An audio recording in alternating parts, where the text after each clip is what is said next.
A lot of people underestimate the time money investment. The Throughline is definitely tied to my music background. I was drawn to it because I was always just like surrounded by theatrics. I would love to hear your experience as someone who went through a bad mentorship and what your advice is around that.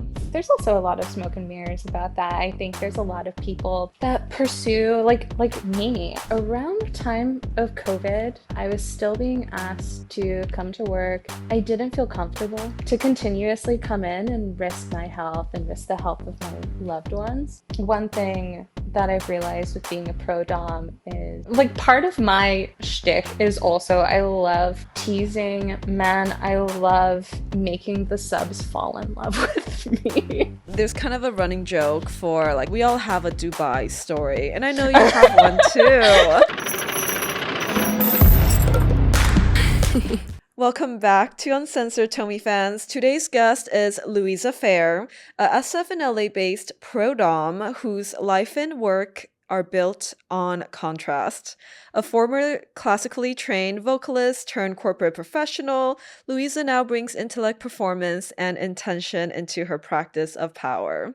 Her authority isn't loud, it's precise, curious, disarming, and deeply psychological. Louisa, welcome to Uncensored.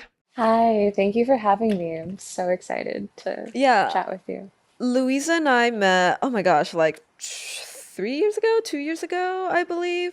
Yeah. It was Where some was it time ago. again? I think it might have been in New York. I think it was at like a birthday party or something. Yeah, I don't know. it's hard for me to recall exactly right now, but it was one of the parties. Yeah, something. And Louisa, you've lived several distinct lives. You've been a performer, a corporate professional, and now a pro dom. Where do you see the through line from all of it?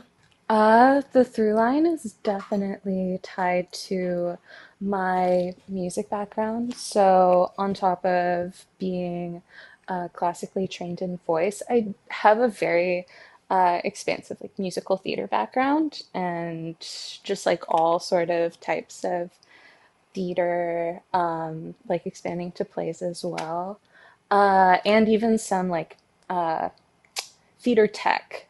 I did that. So uh, I have been so like surrounded by theatrics and like that sort of community.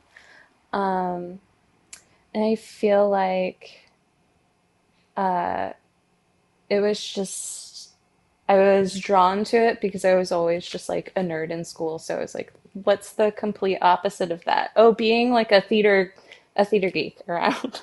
Mm-hmm, mm-hmm.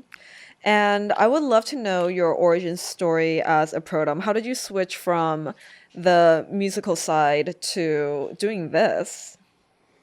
So I actually was so I was doing music alongside my previous job.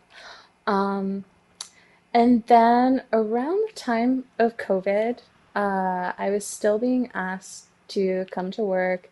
And at the time, I had a pretty uh, heavy client-facing position, and I was just like, I didn't feel comfortable uh, at all just being asked to continuously come in and risk my health and risk the health of my loved ones. And at the time, I was also exploring like fan page content creation. I started OnlyFans before I started doing any sort of pro doming, and that's what um, got me exposed to that profession, um, alongside having really like back in 2017, I want to say, I ran a Tumblr blog uh, with a previous like sub boyfriend of mine.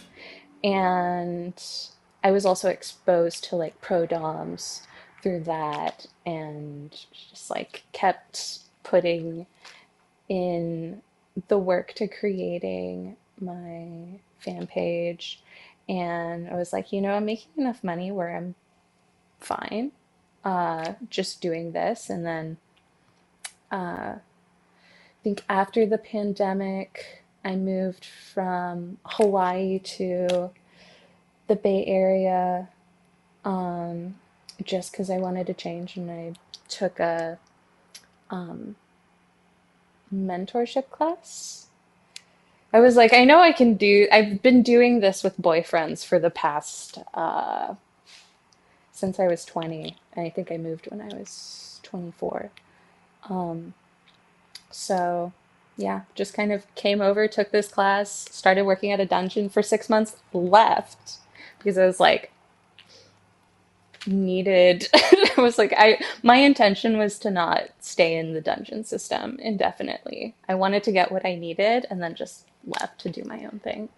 Yeah, I want to hear a little bit about that Tumblr that you ran. What kinds of content were you making with your sub-boyfriend? What kinds Yeah. of kink stuff was being posted? Was it more on the art side? Was it more like on the like femdom, porn side? What did that look like? It was like, so I just also want to mention to you, I had two blogs. One was BL related. Which we are going to talk all about. One was BL related, and then I was like, open this side blog um, with my boyfriend, and it was kind of it was like part like some of the things we played around with was like blackmail, cross dressing, uh, foot worship. A lot of I think the term is like GFD or like soft femdom, gentle femdom. Um, I would post also content of kind of like teasing lewd photos of me wearing outfits that I would wear to work and then having like a femdom caption underneath, or like having, I don't know, like my stockings or like tights from work and then my heels, and then here's like a chastity key for my like boyfriend's cage at the time. And uh, it was fun. There were some people, he was really into feet. And there was one time, I think he did a post. He did something that I did not enjoy. And I posted a photo of him, no face, just like in a tutu.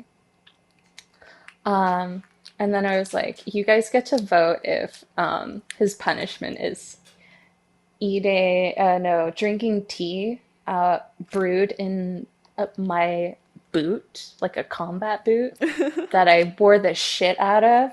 Um, and yeah, everyone was like, yeah, he totally should do that. You were really just doing it for the love of the game back then. Yeah, yeah, huge love of the game. Yeah, and we're gonna talk about the BL stuff for the Patreon side of things. Just Mhm. tease the audience a little bit.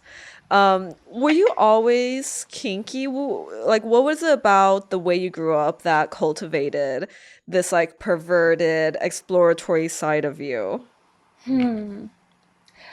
I don't feel like there are some, maybe like the power, perhaps like the power imbalance for like a woman holding all the power, Hmm. or like female-led relationship is very much tied to I have an Asian mom and a white dad. My Asian mom uh, just gets what she wants, and my father's pretty passive, but I don't think it.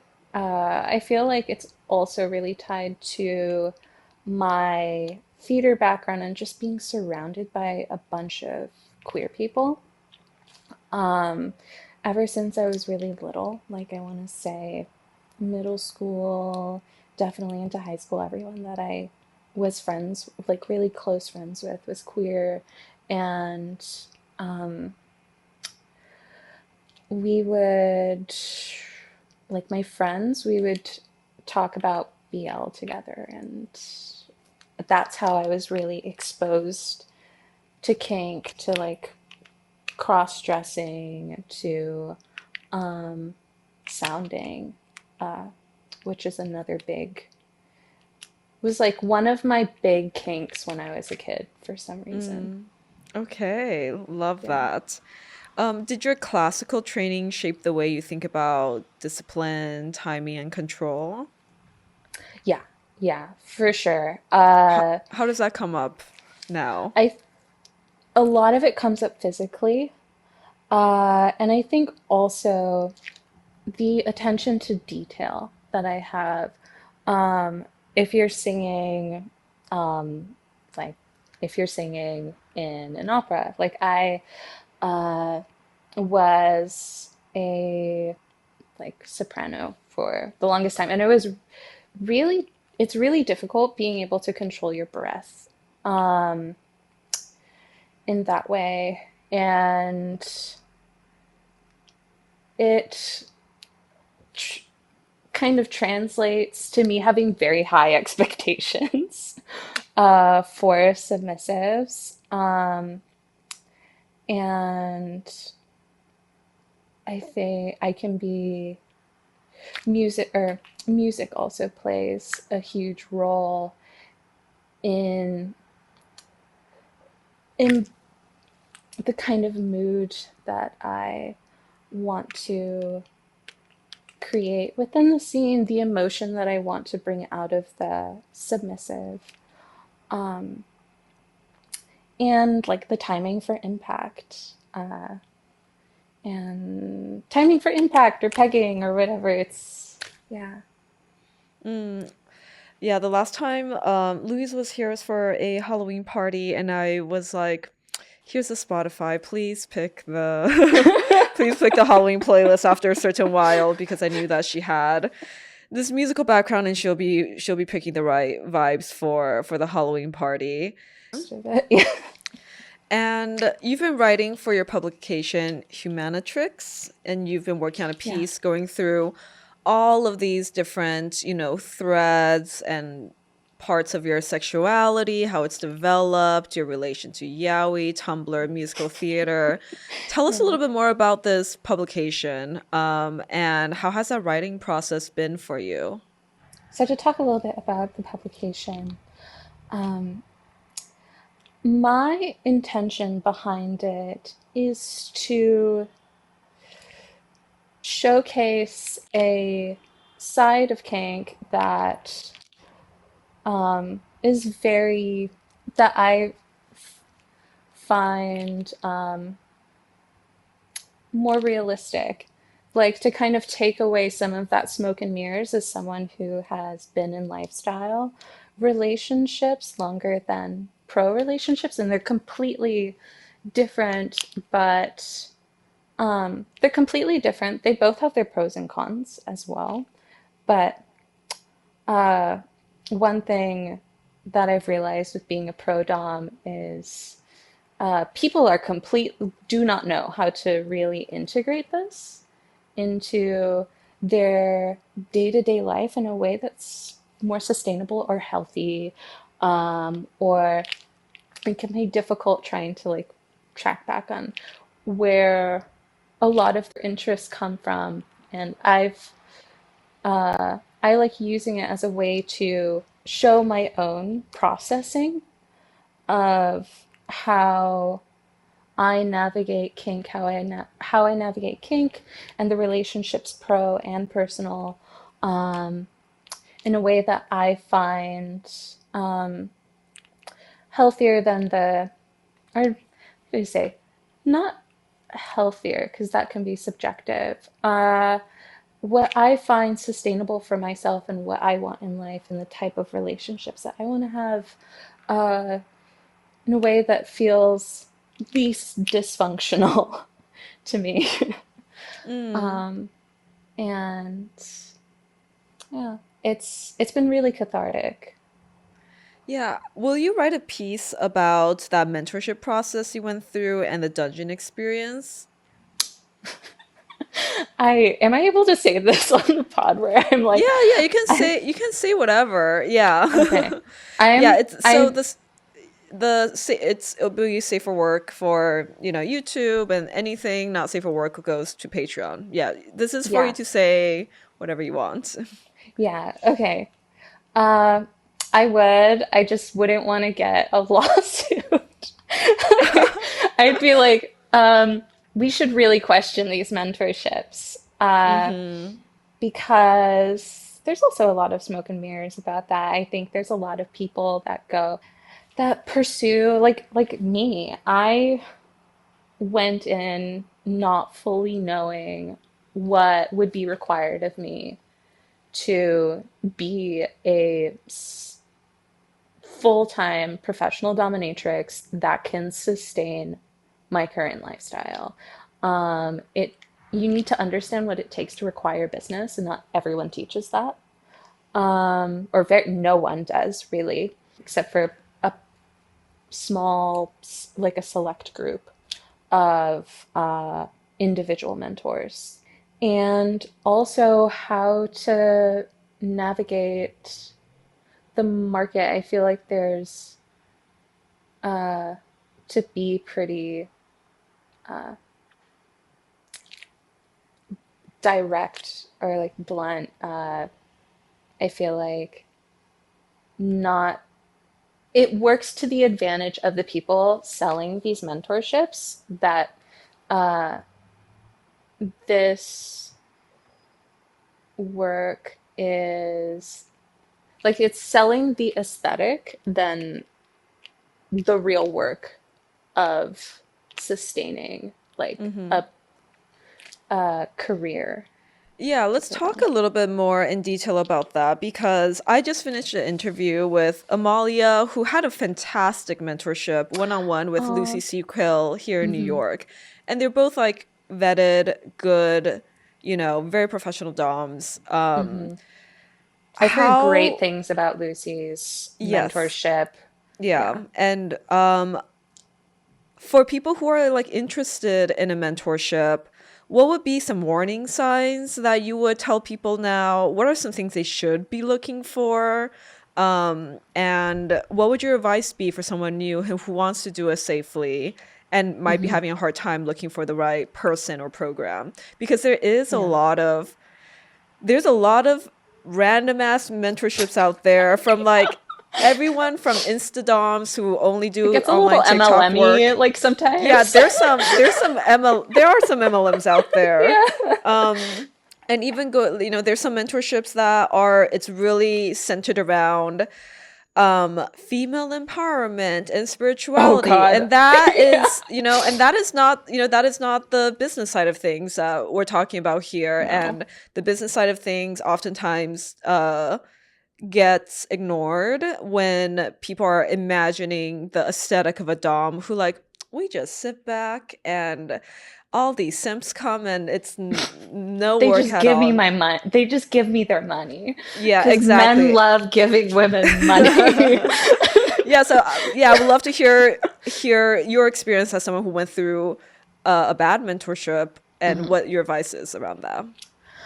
Um, so I went through two different types of mentorships. I went through a very spiritual female empowerment mentorship. I went into this mentorship being like, I just want the resource to get me into doing this, making money. I think at the beginning of that, because the mentor, she was so alluring, and I like to give credit where credit's due. She knows how to market herself. I feel like someone teaching you how to market yourself as a worker, how to know your branding, is pretty valuable because I mean it's there's a huge like scale of branding, and everyone kind of has to work through finding their own niche. But that mentorship, thankfully I didn't pay for it. A fin sub of mine at the time was just like, yeah, here you go. Here's $777 angel numbers for for this course. And it was I think it was fun up until the point where I was like, oh, okay, this is getting a little bit too spiritual for me. I'm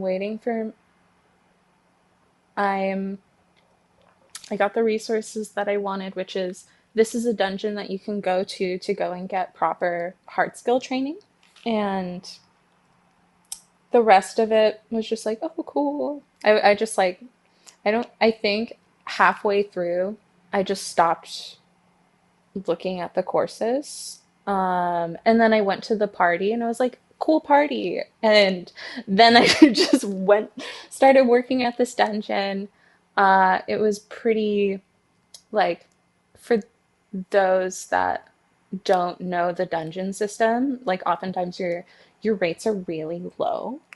Um, the type of people that the type of clients are like the type of clients that only want to pay $200 to like see you for an hour and value you for that much. Also, the mentors are gonna be pretty cruel. It will thicken your skin a whole lot. Um, it was a little interesting coming from a mentorship where I was just had this cheerleader that didn't teach me too much other than like very hypnotic language, which can be good to apply to um, dynamics with a sub. Um, then, yeah, the dungeon I would say, taught me the like, I got a lot of experience within a very short period of time, which I feel like put me at an advantage as a independent. Um, and then my cleaning system is just locked down. It's Mm-hmm. that was ingrained in me. And I feel like that's honestly, I mean, that is kind of like half of like, a good chunk of the job is just like, how can you uh, contain bio? Or just like, how can you clean up? How can you set up and keep you and your clients safe? Um, but yeah, none were really that great. I feel like most of the really useful skills that I developed were built on my own time. Mm-hmm.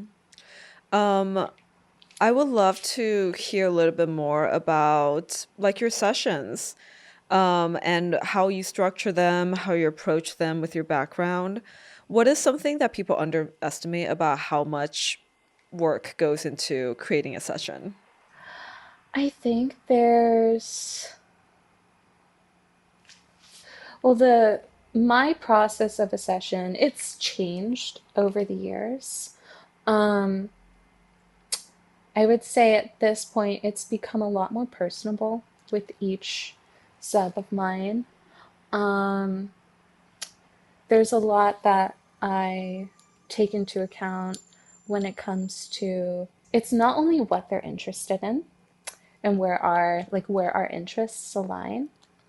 It's also how old are they, what's their body type, what's their background as well.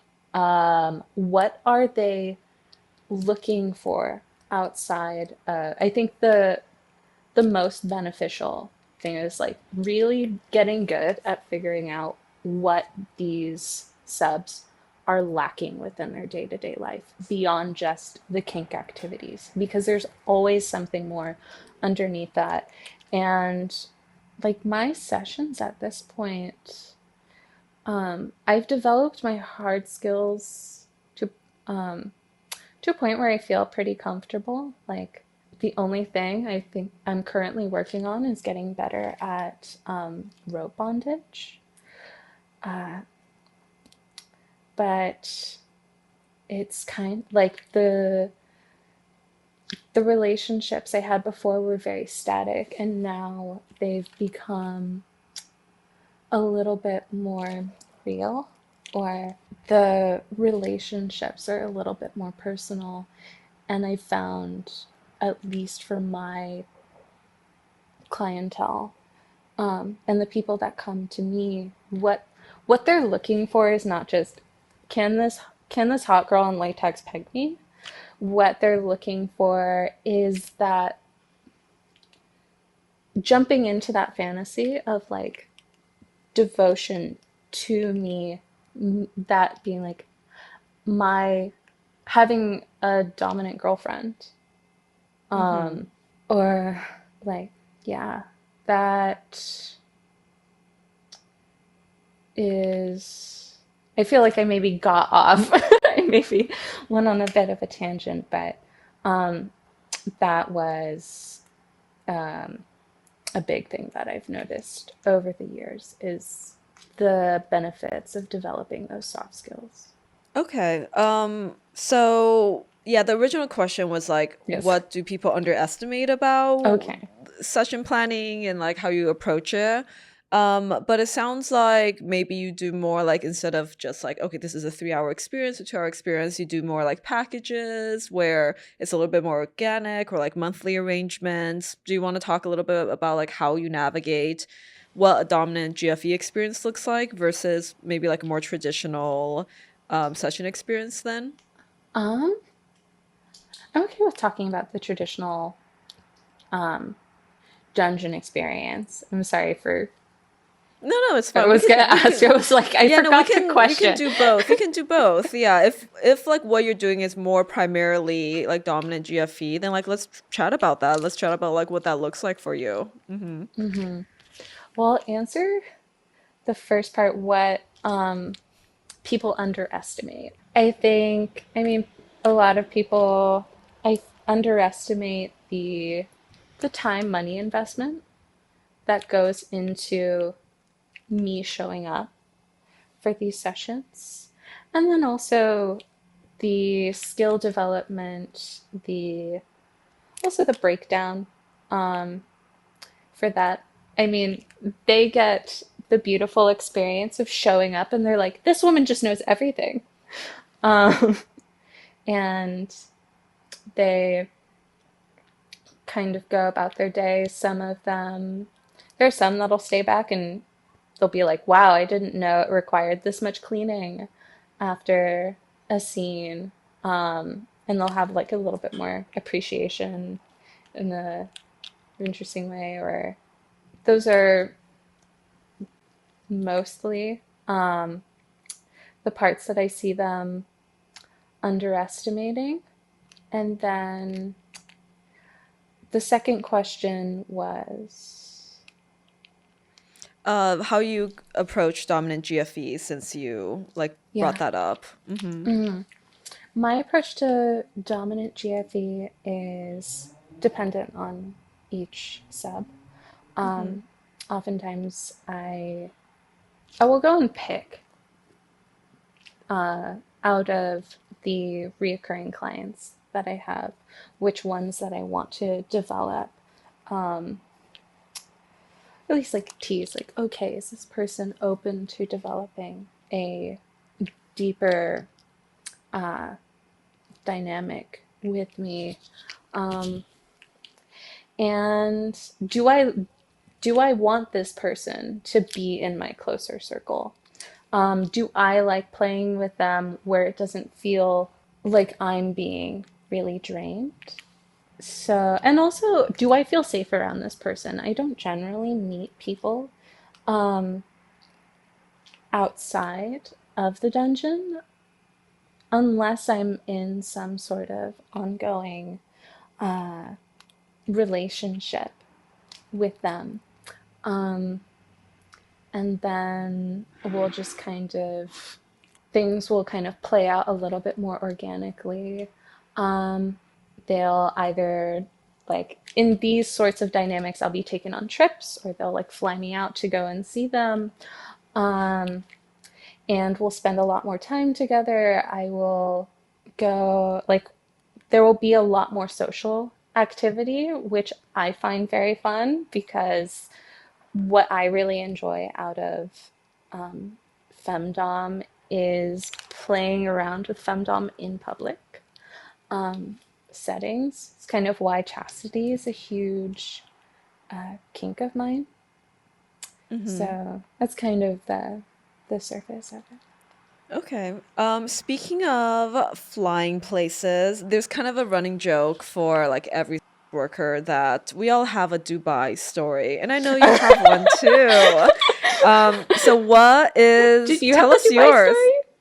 I personally have never been to Dubai yet. I have been asked to go, but Mm-hmm. to be honest, I've never been to the Middle East. It's not an area that I um go to very often, so Mm-hmm. I personally have not, but I know you have. Can you tell us Yeah. that story? Yeah. I can't remember. Did I tell you this story before? You did. Okay. Um, so this was so funny. It was really it just came out of I feel like you could just make a movie out of this because it was just so it came out of nowhere. Um, I had this application.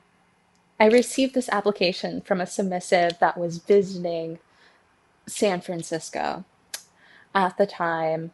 And he was like, "Hey, can you see me for?" Oh, he wrote a very beautiful introduction, and he was just really young, in his early 20s, boy from living in Dubai, originally from Europe. Um, and I think went I went to his hotel room and we had a session for like 5 6 hour session. I think first session we had. Um, but I was like I wasn't I feel like I have a good um at this point my what is it scale for safety is pretty good if I and I have those introduction calls. So if I pick up on something really weird and I have other safety measures in place, I'm like, okay, I'm probably gonna be this this kid is gonna I don't think this kid's gonna do anything. He's just really horny and really subby. And spent um we had a really great first session. He and I kept in touch sometime after. By the end of that first session, we were talking about traveling. I think originally we were talking about traveling to Switzerland. And then he later brought up if I wanted to go and see him in Dubai. I've already been to Dubai once. Um, and I had some other friends that were traveling there at the time. So I was like, okay. I went through a bunch of also other paths of just like checking this guy out to make sure that I wasn't gonna die. It ended up being one of the most extravagant trips that I've been on. And such a fun experience as a whole. This was I don't want to paint this picture that all of like this is going to happen to everybody. I think the cards lined up in a very beautiful way where I found where someone wanted to take me on a really extravagant trip where we stayed. He paid for me to go and fly business class all the way over to Dubai. And then we stayed at this resort on the Palm. And then we went to this desert resort where we had our own room and we were doing, we are just like going to dinners and playing for 2 days. And then kind of came back, played some more. He and I kind of capped it off in a really adorable way. And I could go into more detail of what happened, but it was just the entire time that I was there, I was like, this isn't real. I was like, how did this happen? This was just completely random that this Mm. happened. That I, yeah. Okay, cute. Do you not want to go into more detail, or like, is there a specific moment that really stands out? Huh. I think I could go into more detail. I don't Yeah, know tell us a how story. appropriate Paint us a about it. picture. Okay. I was like, I don't know. Like, part of my shtick is also I love teasing men. I love making the subs fall in love with me. I really enjoy playing the girlfriend role because it's just, I don't know. It's, uh, I think seeing the seduction work and seeing it on their faces, I'm like, oh yeah, this is the, especially with men in power, I'm like, oh yeah, you didn't expect this, huh? Um, and they're just like putty in my hands. But this guy and I, by the end of that first session, I was like giving him those eyes where it's just like you are going to still be obsessed with me before you leave. And did that again with him in Dubai. I really enjoyed playing with him just personally. So my goal for that entire trip was to just make him obsessed with me. About half of it was spent, or not half, like, spent a lot of time just sitting on his face. And we had a lot of, I'd say, pretty kinky sex. Um, there's one time where it maybe cut out the part, but like there was a time where I bound him to a pole. He just woke up. I Before he woke up, I got dressed up in all latex, and then right as he woke up, I collared him, pulled him out of bed, bound him to this pole in the suite, um, and then I just started flogging him, and then began edging him for about an hour. And then I just ordered breakfast, closed the door to the room, and just ordered breakfast, and then just kept, you know, while in between eating my breakfast, I just like play around with him. Um, and that was a ton of fun. He was obsessed with it. Hot. And on that note, let's switch gears a bit. And this is a quickfire section sponsored by I Want Clips. All the answers are 10 seconds or less. Are you ready? Okay. Mm-hmm. Okay. Biggest myth about dominance. That being a dom is means that you're gonna step into your power. That power should just come from inside you. Most underrated part of a session. Negotiation. What instantly earns your respect. Obeying boundaries. My boundaries. What do people over romanticize about power exchange? 24/7 TP. Yeah, honestly, exhausting. Yeah. Who did you last text a spicy message and what did it say? Oh my God. I think it was something about how as soon as he got home, I wanted him to go and put on his like new chastity cage. Um, yeah, after his like flight, international flight back. Hot.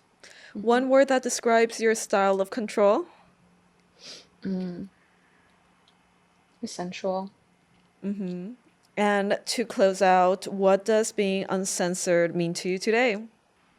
It's authentic. Thank you so much, Louisa, for coming on. And thank you for sharing so much about your style of domination, your journey. And I can't wait to see you around. Yeah, thank you so much for having me on here. It was a lot of fun talking about this. Let's be clear, what you're hearing right now is the edited version. The real conversation, the parts that get censored on this platform that make people uncomfortable, the pauses, and the truths that don't survive on this platform, YouTube, is live on Patreon. That's where I don't have to censor myself. That's where guests stop holding back. That's where you get the full experience.